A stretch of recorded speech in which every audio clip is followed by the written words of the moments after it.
ലൂക്കോസ് അധ്യായം 9. യേശു 12 വിളിച്ചുകൂട്ടി ഭൂതങ്ങളെ പുറത്താക്കുവാനും രോഗങ്ങൾ സൗഖ്യമാക്കുവാനും അവർക്ക് ശക്തിയും അധികാരവും കൊടുത്തു. പിന്നെ ദൈവരാജ്യം പ്രസംഗിക്കുവാനും രോഗികളെ സൗഖ്യമാക്കുവാനും അവരെ പറഞ്ഞയച്ചു.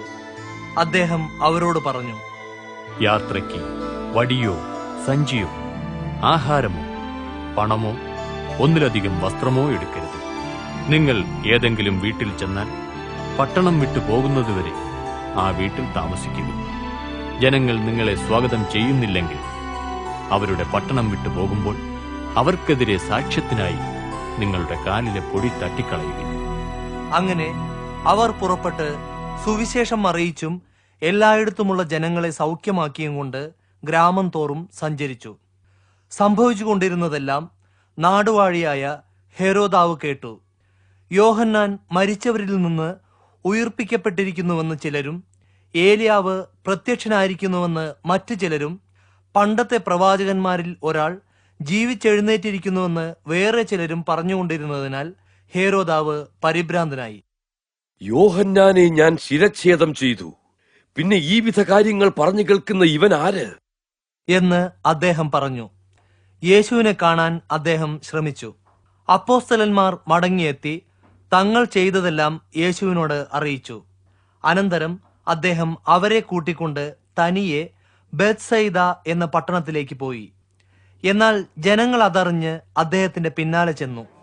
അദ്ദേഹം അവരെ സ്വീകരിച്ച് അവരോട് ദൈവരാജ്യത്തെപ്പറ്റി സംസാരിക്കുകയും രോഗസൗഖ്യം ആവശ്യമായിരുന്നവരെ സൗഖ്യമാക്കുകയും ചെയ്തു.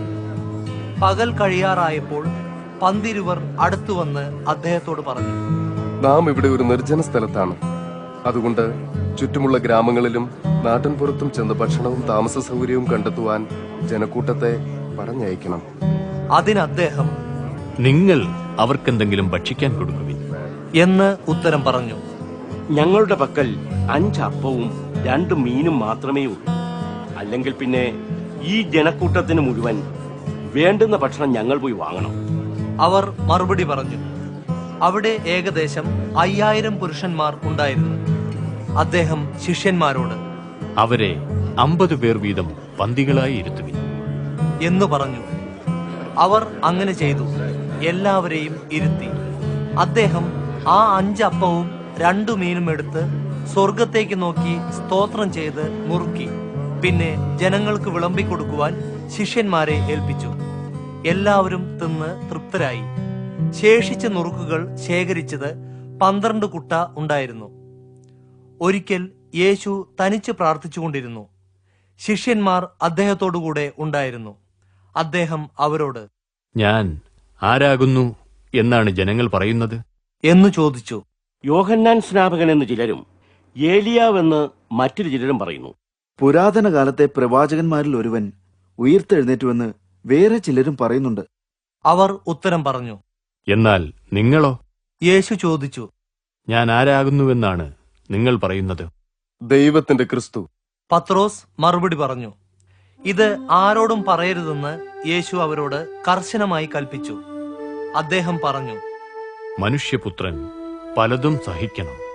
മൂപ്പന്മാർ, മുഖ്യ പുരോഹിതന്മാർ, വേദജ്ഞർ എന്നിവരാൽ അവൻ പുറന്തള്ളപ്പെട്ട് കൊല്ലപ്പെടുകയും 3-ാം ദിവസം ഉയർത്തെഴുന്നേൽക്കുകയും വേണം. അനന്തരം അവരെല്ലാവരോടുമായി അദ്ദേഹം പറഞ്ഞു, ഒരുവൻ എന്നെ അനുഗമിപ്പാൻ ഇച്ഛിച്ചാൽ അവൻ തന്നെത്താൻ ത്യജിച്ച് നാൾതോറും തന്റെ ക്രൂശ് എടുത്തുകൊണ്ട് എന്നെ അനുഗമിക്കണം. സ്വന്തം ജീവൻ രക്ഷിപ്പാൻ ഇച്ഛിക്കുന്ന ഏവനും അതിനെ നഷ്ടമാക്കും. എനിക്ക് വേണ്ടി തന്റെ ജീവൻ നഷ്ടമാക്കുന്നവനോ അതിനെ രക്ഷിക്കും. ഒരുവൻ സർവ്വലോകവും നേടിയിട്ടും തന്നെ നഷ്ടമാക്കുകയോ നശിപ്പിക്കുകയോ ചെയ്താൽ അവന് എന്തു പ്രയോജനം? എന്നെയും എന്റെ വചനങ്ങളെയും കുറിച്ച് ആരെങ്കിലും ലജ്ജിക്കുന്നുവെങ്കിൽ മനുഷ്യപുത്രൻ തന്റെയും പിതാവിന്റെയും വിശുദ്ധ ദൂതന്മാരുടെയും മഹത്വത്തിൽ വരുമ്പോൾ അവനെക്കുറിച്ചും ലജ്ജിക്കും. സത്യമായി ഞാൻ നിങ്ങളോട് പറയുന്നു, ഇവിടെ നിൽക്കുന്നവരിൽ ചിലർ ദൈവരാജ്യം കാണുന്നതിനു മുൻപ് മരണം ആസ്വദിക്കുകയില്ല. ഇത് പറഞ്ഞിട്ട് ഏകദേശം 8 ദിവസം കഴിഞ്ഞ് യേശു പത്രോസിനെയും യോഹന്നാനെയും യാക്കോബിനെയും കൂട്ടിക്കൊണ്ട് പ്രാർത്ഥിപ്പാൻ ഒരു മലയിലേക്ക് കയറിപ്പോയി. പ്രാർത്ഥിച്ചുകൊണ്ടിരുന്നപ്പോൾ അദ്ദേഹത്തിന്റെ മുഖഭാവം മാറി. വസ്ത്രം തിളങ്ങുന്ന വെണ്മയായി. 2 പുരുഷന്മാർ, മോശെയും ഏലിയാവും തന്നെ, യേശുവിനോട് സംസാരിച്ചുകൊണ്ട് തേജസ്സോടെ പ്രത്യക്ഷരായി. അദ്ദേഹം യെരുശലേമിൽ നിറവേറ്റാനിരുന്ന തന്റെ നിര്യാണത്തെക്കുറിച്ച് അവർ സംസാരിച്ചു. പത്രോസും അയാളോടുകൂടെയുള്ളവരും ഉറക്കം തൂങ്ങുകയായിരുന്നു. എന്നാൽ ഉണർന്നപ്പോൾ അവർ അദ്ദേഹത്തിന്റെ തേജസ്സും അദ്ദേഹത്തോടുകൂടെ നിന്നിരുന്ന 2 പേരെയും കണ്ടു. അവർ യേശുവിനെ വിട്ടുപോകുമ്പോൾ പത്രോസ് അദ്ദേഹത്തോട്, നാഥ, നാം ഇവിടെ ആയിരിക്കുന്നത് നല്ലത്. നമുക്കിവിടെ 3 കുടിലുകൾ ഉണ്ടാക്കാം. ഒന്ന് അങ്ങേക്ക് വേണ്ടി, ഒന്ന് മോശയ്ക്ക്, പിന്നെ ഒന്ന് ഏലിയാവിനും എന്നു പറഞ്ഞു. താൻ പറയുന്നത് എന്താണെന്ന് അയാൾ തന്നെ അറിഞ്ഞില്ല. അയാൾ ഇത് പറഞ്ഞുകൊണ്ടിരിക്കുമ്പോൾ തന്നെ ഒരു മേഘം വന്ന് അവരെ വലയം ചെയ്തു. മേഘത്തിലായപ്പോൾ അവർ ഭയപ്പെട്ടു. മേഘത്തിൽ നിന്ന് ഒരു ശബ്ദമുണ്ടായി, ഇത് എന്റെ പ്രിയപുത്രൻ, ഇവന് ചെവി കൊടുക്കുവിൻ. ആ ശബ്ദം കേട്ടുകഴിഞ്ഞപ്പോൾ യേശുവിനെ മാത്രം അവർ കണ്ടു. തങ്ങൾ കണ്ടതിനെപ്പറ്റി ശിഷ്യന്മാർ മൗനം അവലംബിച്ചു. ആ നാളുകളിൽ അവർ അത് സംബന്ധിച്ച് ആരോടും ഒന്നും പറഞ്ഞില്ല. പിറ്റേ ദിവസം അവർ മലയിൽ നിന്ന് ഇറങ്ങി വന്നപ്പോൾ വലിയൊരു ജനസമൂഹം അദ്ദേഹത്തെ എതിരേറ്റു. ആ കൂട്ടത്തിലുണ്ടായിരുന്ന ഒരു മനുഷ്യൻ നിലവിളിച്ചു പറഞ്ഞു, ഗുരു, എന്റെ മകനെ കടാക്ഷിക്കണമെന്ന് ഞാൻ യാചിക്കുന്നു. അവൻ എനിക്ക് ഏകപുത്രൻ. ഒരാത്മാവ് അവനെ പിടിക്കുകയും അവൻ പൊടുന്നനെ നിലവിളിക്കുകയും ചെയ്യുന്നു. വായിലൂടെ നുരവമിക്കത്തക്കവണ്ണം അതവനെ ഞെരുക്കുന്നു. അതവനെ വിട്ടൊഴിയുന്നതുമില്ല. അതിനെ പുറത്താക്കുവാൻ ഞാൻ അങ്ങയുടെ ശിഷ്യന്മാരോട് അപേക്ഷിച്ചു, എന്നാൽ അവർക്ക് സാധിച്ചില്ല. അതിന് യേശു, അവിശ്വാസവും വക്രതയുമുള്ള തലമുറയും, ഞാൻ എത്ര കാലം നിങ്ങളോടുകൂടെ ഇരുന്നു കൊണ്ട് നിങ്ങളെ വഹിക്കും. നിന്റെ മകനെ ഇങ്ങു കൊണ്ടുവരൂ എന്നു പറഞ്ഞു. ആ ബാലൻ വരുമ്പോൾ തന്നെ ഭൂതം അവനെ തള്ളിയിട്ട് പിടപ്പിച്ചു. യേശു ആ ദുരാത്മാവിനെ ശാസിച്ചിട്ട് ബാലനെ സൗഖ്യമാക്കി പിതാവിനെ ഏൽപ്പിച്ചു. എല്ലാവരും ദൈവത്തിന്റെ മഹത്വത്തിൽ വിസ്മയിച്ചു. യേശു ചെയ്ത എല്ലാ കാര്യങ്ങളെയും സംബന്ധിച്ച് എല്ലാവരും വിസ്മയിച്ചുകൊണ്ടിരിക്കുമ്പോൾ അദ്ദേഹം ശിഷ്യന്മാരോട്, ഈ വാക്ക് നിങ്ങളുടെ ശ്രദ്ധയിൽ ഗാഢമായി പതിയട്ടെ. മനുഷ്യപുത്രൻ മനുഷ്യരുടെ കയ്യിൽ ഏൽപ്പിക്കപ്പെടുവാൻ പോകുന്നു എന്നു പറഞ്ഞു. എന്നാൽ ഇതിന്റെ അർത്ഥം എന്തെന്ന് അവർ ഗ്രഹിച്ചില്ല. ഗ്രഹിക്കാൻ കഴിയാത്ത വിധം അത് അവരിൽ നിന്ന് മറയ്ക്കപ്പെട്ടിരുന്നു. അതേപ്പറ്റി അദ്ദേഹത്തോട് ചോദിക്കുവാനും അവർക്ക് ഭയമായിരുന്നു. തങ്ങളിൽ ഏറ്റവും വലിയവനാര് എന്നതിനെപ്പറ്റി ശിഷ്യന്മാരുടെ ഇടയിൽ ഒരു തർക്കമുണ്ടായി.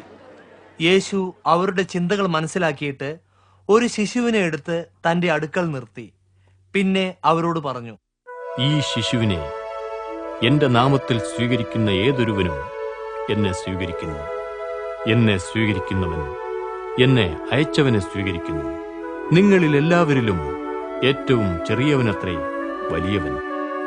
നാഥ, ഒരാൾ അങ്ങയുടെ നാമത്തിൽ ഭൂതങ്ങളെ പുറത്താക്കുന്നത് ഞങ്ങൾ കണ്ടു. അയാൾ ഞങ്ങളോടുകൂടെ അങ്ങയെ അനുഗമിക്കാത്തതുകൊണ്ട് ഞങ്ങൾ അയാളെ വിലക്കി എന്ന് യോഹന്നാൻ പറഞ്ഞു. അയാളെ വിലക്കരുത്. യേശു പറഞ്ഞു, നിങ്ങൾക്ക് പ്രതികൂലമല്ലാത്തവൻ നിങ്ങൾക്ക് അനുകൂലമത്രേ.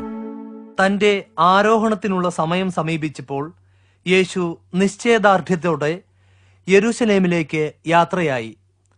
അദ്ദേഹം തനിക്ക് മുൻപായി ദൂതന്മാരെ അയച്ചു.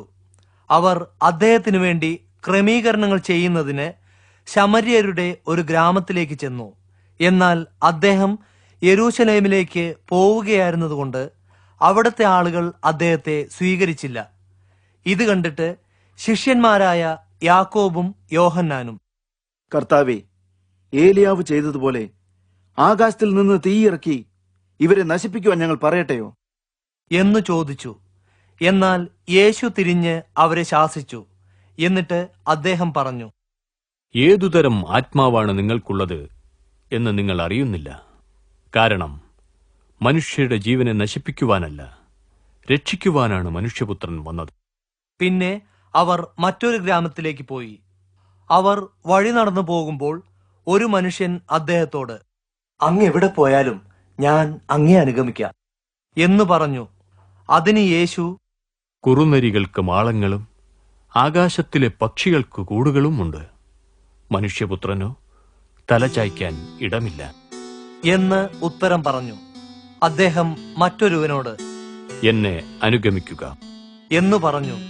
എന്നാൽ അയാൾ, കർത്താവേ, ആദ്യം പോയി എന്റെ പിതാവിന്റെ ശവസംസ്കാരം നടത്തുവാൻ എന്നെ അനുവദിച്ചാലും എന്ന് പറഞ്ഞു. യേശു അവനോട്, മരിച്ചവർ തങ്ങളുടെ മരിച്ചവരെ സംസ്കരിക്കട്ടെ, നീയോ പോയി ദൈവരാജ്യം വിളംബരം ചെയ്യുക എന്ന് പറഞ്ഞു. മറ്റൊരുവൻ പറഞ്ഞു, കർത്താവേ, ഞാൻ അങ്ങേ അനുഗമിക്കാം. എന്നാൽ ഞാൻ ഒന്നാമത് എന്റെ കുടുംബാംഗങ്ങളോട് യാത്ര പറയുവാൻ അനുവദിക്കണം എന്ന് പറഞ്ഞു. അതിന് യേശു, കലപ്പയ്ക്ക് കൈവച്ച ശേഷം പുറകോട്ട് നോക്കുന്നവൻ ആരും ദൈവരാജ്യത്തിന് കൊള്ളാവുന്നവനല്ല എന്ന് പറഞ്ഞു.